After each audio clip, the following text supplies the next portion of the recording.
That is one of the reasons why we call our movement Brit-Am, Hebrew ancestry. Hebrew ancestry, this is needed. It's needed that this, at least it's needed in our time, in the end times, that we recognize our Hebrew ancestry, and that is the beginning. That is the first step we have to take, and we have to begin along this path, and we take this path, God will come to help us. Return to me and I will return to you. There's also part of the message of Malachi. Now it begins in chapter 1, Malachi 1, the burden of the Lord, of the word of the Lord to Israel by Malachi. And I have loved you, says the Lord. And you say, why have you loved us? We're not Esau, Jacob's brother, says the Lord, yet I love Jacob. And I hated Esau. Esau is pronounced in Hebrew as Esau. And he says, I hated Esau and I laid his mountains and his heritage waste for the dragons of the wilderness, that is, the jackals of the wilderness. Whereas Edom said, we are impoverished, and we will return and build the desolate places. Thus says the Lord of hosts, you shall build and I will throw down. Shall call them the border of wickedness, and the people against whom the Lord have indignation forever. And as we said, Malachi was a member of the Great Assembly, 120 members, and the assembly also included prophets and sages. Prophets who were members of this assembly were Haggai, Zechariah, Malachi, Ezra, Nehemiah, Daniel, Hananiah, Mishael, Azariah, Mordecai, and Zerubbabel were all members of the Great Assembly. And he prophesied in light of and according to what was happening in his time. But it also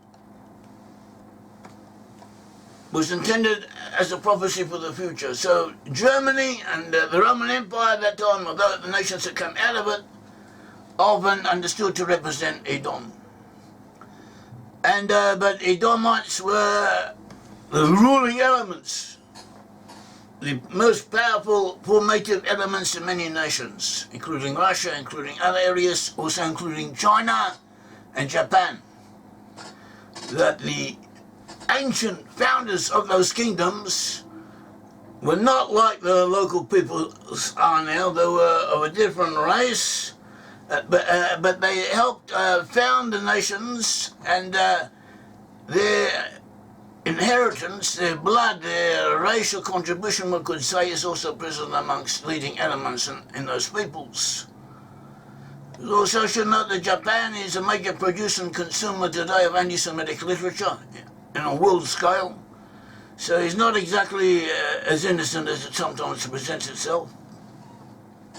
And also, too, China was founded by the Chang rulers of Asian China, who came from somewhere in the Middle East. And they too apparently had elements from Edom amongst them, as a Chinese scholar herself has shown, or has written a book of, proving this. Actually, they're proud of it. They're not, and perhaps they should be, because Esau was a powerful person, an important person on the world history, and his descendants did a lot of good to help create nations, help build up civilizations. And they had a good track record on that point of view. Some commentators equate Esau with Gog and Magog in the end times. Others say that they're different entities, and we also tend to that view, but we can speak of that on another time. Today, both the Japanese and the Germans provide a lot of economic support and political backing and technical assistance to the Palestinians. And the ideology of the Palestinians, in effect, boils down to the will to exterminate the Jews. That is what they exist for, to exterminate the Jews. If they did not want to exterminate the Jews, the rest of the world would not want to listen to them. Everyone who backs the Palestinians, in effect, is backing their aims, and their aims is to destroy the Jews. And that is what they are paid for, that is what they subside upon, that is what keeps them going. And the world is helping them. And in fact, they are lackeys, they are, one could say, the suckers, the victims of others who are building them up, promoting them, and urging them on in a pathway that they otherwise may not have gone down, and which may well lead to a disaster for themselves and for others. Anyone who supports the Palestinians, in effect countenances, is in favour of the possible destruction of Israel and the attempted extermination of the Jewish people. Malachi-1 5 continues, your eyes shall see and you shall say, the Lord shall be magnified from the border of Israel, that is the land of Israel, and the end times shall grow. The borders of Israel will expand. Despite our sins, and we have more than a few, despite our sins, God has been with us on the whole until now. The Almighty has his own reasons, and he has helped us, and he has helped the state of Israel survive through miracles. God willing, he will continue to do so. And the Jewish people in Israel do not lack virtues. So the Almighty knows how to weigh things up, this against the other, and so far he has been helping us. Despite everything, there's a lot of good in the people here. And we hope the Almighty will continue to protect us and help us, despite ourselves. And there were long periods of time during which miracles, daily miracles were happening, and they still happen every day. The Arabs themselves say, they fire rockets at us, but God changes their pathway in the skies. And these are serious people who are saying this, technical experts who've had university training, are saying this, and there's something to it. God is helping us, and God willing, he will continue to do so. And Malachi goes on in 1:6, a son honours his father, and a servant his master. If then I be a father, where's my honour? And if I be a master, where's my fear, says the Lord of hosts? And to your priests that despise my name, and you say, when hath we despised your name?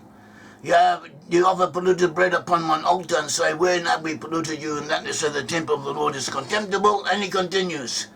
In other words, he is saying that we are not doing as much as we should. We're not hurrying up to build the temple. We're not hurrying up to reform ourselves. We are not doing what we should do. We're not serving God in the way we are doing. And in the same way as a person, especially in those days, a person does not, when he gives something to his father, he doesn't give him rotten food. He gives him good food. So too, if he works with someone, he has an employee, has someone who's in charge of him, a master, someone to whom he needs to show respect, and he, instead of respect, he disrespects him. So too, this would not be acceptable. So too, same with God. God gives us life, he helps us, and we should respect him and return unto him what we can. And that is what chapter 1 says. Goes on, continues that. He also says, Malachi 1:11, for the rising of the sun, even unto the going down of the name, my name shall be great among the nations, among the Gentiles. And in every place incense shall be offered unto my name in a pure offering. For my name shall be great among the heathen, says the Lord of hosts. In the end times, all the world will come to worship God Almighty and will acknowledge him. The God of Israel will be the God of all mankind. And this is what we have. This is the reality. And Malachi excoriates those who do not worship God as they should, who should disrespect the Almighty. And he also goes on and elaborates on this point. He also says, in effect, if you have the ability to help others, someone who needs help, and you can help them, do so. So to our organisation, Brit-Am, Hebrew Awareness, if you should, and if you can, you should help us. Because we need it, and we are doing a good work, according to our understanding, and we are doing what needs to be done in our time.